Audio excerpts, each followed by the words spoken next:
Queridos amigos, muy buenos días. Gracias por estar con nosotros en su programa Café con Leche, la voz de los latinos en América.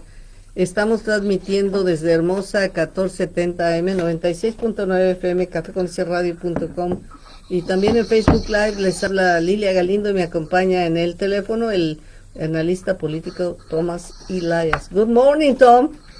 Good morning. How are Lily, you? I think today we should talk a little bit about the recall election and what could happen if Newsom loses and Larry Elder, the leader in the polls at least, among the replacement candidates, should win. Because, if that happens, we're going to find out once again that elections really do matter. Bueno, el día de hoy vamos a hablar del recall, del esfuerzo de remover al gobernador Gavin Newsom del poder, y qué pasaría si uno de los candidatos republicanos, que se llama Larry Elderman, gana esta elección, y qué podría pasar con el futuro de California. Okay, you can start now, Tom. Okay, so look, Larry Elder is a guy who bills himself as a libertarian, which means he doesn't want government doing much of anything. The libertarians don't want government to control health care. They don't want government to mess around with labor relations. They don't want government to do anything about climate control. And these are all things that California government does big time. Now, if Elder should win the recall and become governor, he would only be governor for about a year and 2 months, and he would be up for election in the primary election next June already. And even in the most optimistic poll for him, he only draws about 26% of the vote. While Newsom, essentially a no vote on the recall is a vote for Newsom, right? Mm-hmm. So Newsom would have gotten almost twice as many votes as he did if these figures were to hold up. And so you could be sure that in the primary election next year, you would have Newsom running to get reinstated, and you would have Elder running to try and hold on to the office, and you might have some other big Democrats running, and you might also have some of the Republicans who are now in the recall field, like Kevin Faulconer, the former mayor of San Diego, or John Cox, the big businessman that Newsom beat in 2018. So we don't even know that if Elder gets elected this time, that he makes it to the final, to the November runoff in 2022, because you have to be among the top 2 vote getters in the primary to get into that runoff, right? Mm-hmm. And it's a different system than there is in the recall, completely different. But so Elder would have 14 months if he were elected this fall. So what could he have done in 14 months? What could he do in 14 months? Well, one thing he could do is he could replace the entire membership of the Air Resources Board. Yeah. So that would he would put new people in, very likely, who would allow the car companies to do anything they want. And these people could try and pass new rules that would take years to replace and change back to what they should be and what they are now. So we have a lot more small. Wait a little, because I'm going to forget all that, eh? Good. Bueno, nos está diciendo que esta elección para remover al gobernador es decisiva. Hay una persona que se llama Larry Elder, que es un candidato republicano, el que tiene más votos y más posibilidades de llegar. Él es un libertario. ¿Qué quiere decir eso? Esas personas que no les gusta que el gobierno controle ni la salud, ni las relaciones laborales, o sea, de trabajadores y sindicatos, ni el clima. Dice, y estas son las cosas que han sido muy importantes en California y que tenemos un gobernador que está trabajando en ellas. Dice, así es que si él ganara el recall, Elder, lo que va a suceder es que va a estar solamente 1 año y 2 meses en el gobierno, y luego lo más que va a poder lograr en las elecciones es un 26%. Contrario con Newsom, que ganó con mucha posibilidad. Pero dice, entonces tendría que competir en contra de Newsom, que volvería a correr para reinstalarse como gobernador. Pero dice, pero en estos meses que estuviera este Elder en el poder, él podía entonces remover personas que están en la mesa directiva de los recursos del aire, lo cual haría que las compañías de los vehículos pudieran hacer lo que ellos quieren, porque obviamente las exigencias que se le han puesto les cuesta dinero y más trabajo y no quieren aplicarlas. Pero por eso es tan importante que tengamos nuestro gobernador. But do you know what is the process of the recall? Who is going to win if we don't vote? If not enough people vote no to the recall, what is going to happen? Who is going to win? Well, you have a list of 46 people that are running to replace Newsom, and that vote only matters if the people vote yes to get rid of Newsom. So if you want to keep Newsom, you have to vote no on the recall. You have to vote against getting rid of him. You can vote no, and you can still pick someone from the list because and it won't change your no vote that you made to begin with. Okay, so suppose Elder wins. He can do what I said about the Air Resources Board. He can also replace all the members of the State Agricultural Relations Board. Now that's the board that controls relations between farmers and migrant workers.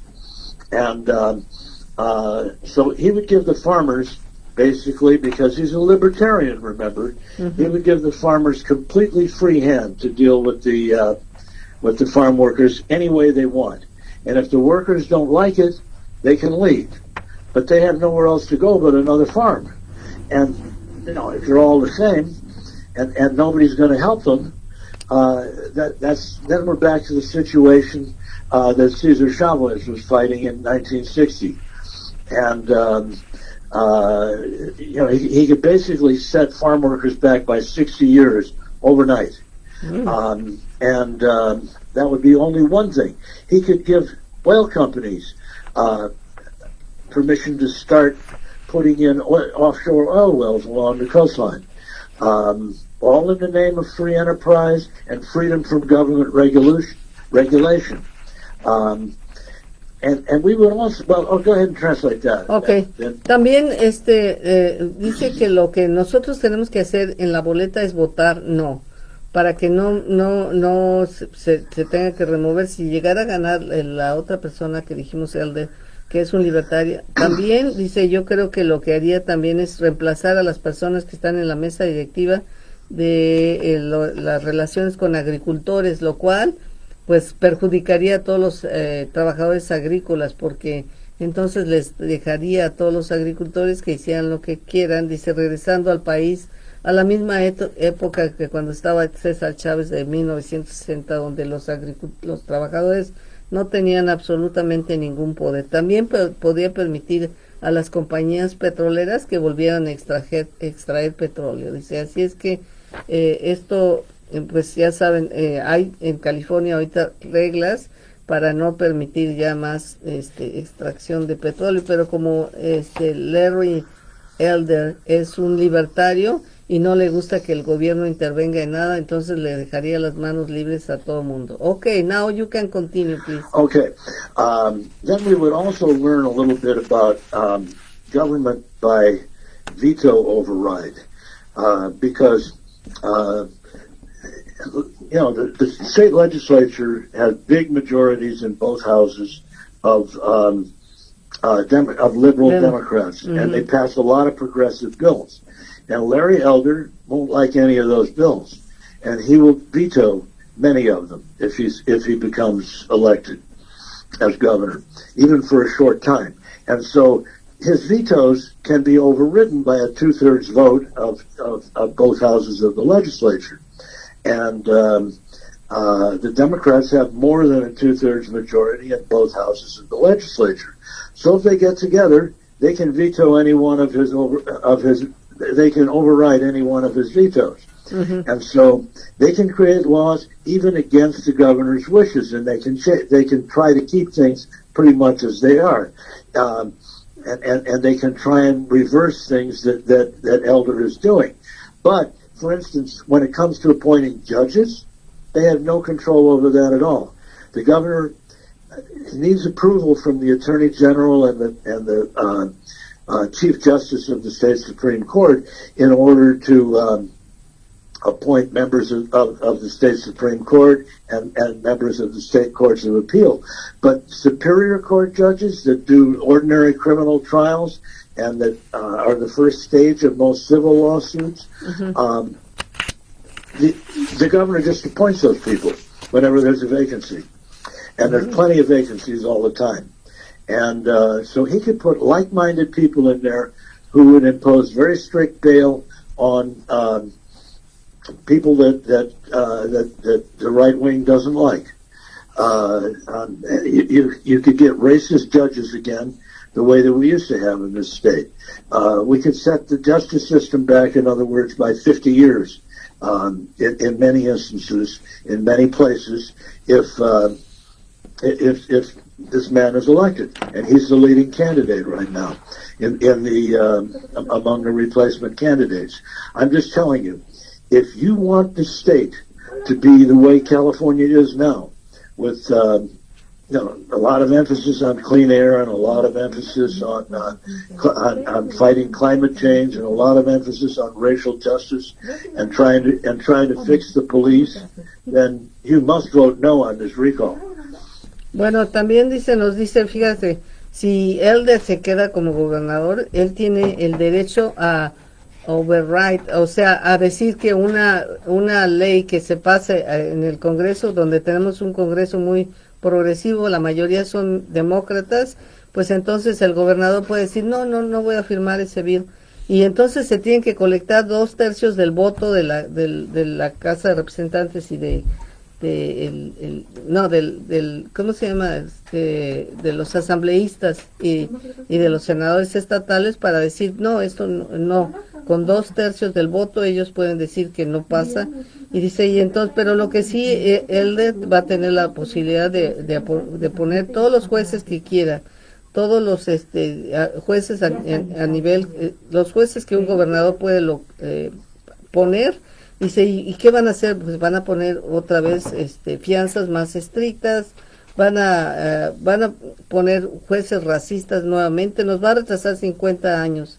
Dice, y Elder es el candidato que tiene el liderazgo en estos momentos. Así es que toda la lucha por el aire limpio, por el cambio de clima y todas esas cosas quedarían detenidas. Así es que tenemos que estar alertas acerca de y votar no en el recall. Do you know, time is gone, my dear friend. Thank you so much for letting us know, and we are going to be sure that everybody goes out and votes. Otherwise, we are going to have... Thank you so much, Lilia. Thank you for having me on again, and it's always wonderful to talk with you. Hasta la vista, baby. Hasta la vista, baby. All right. Bye. Bye. Bueno, pues se nos acabó aquí la entrevista con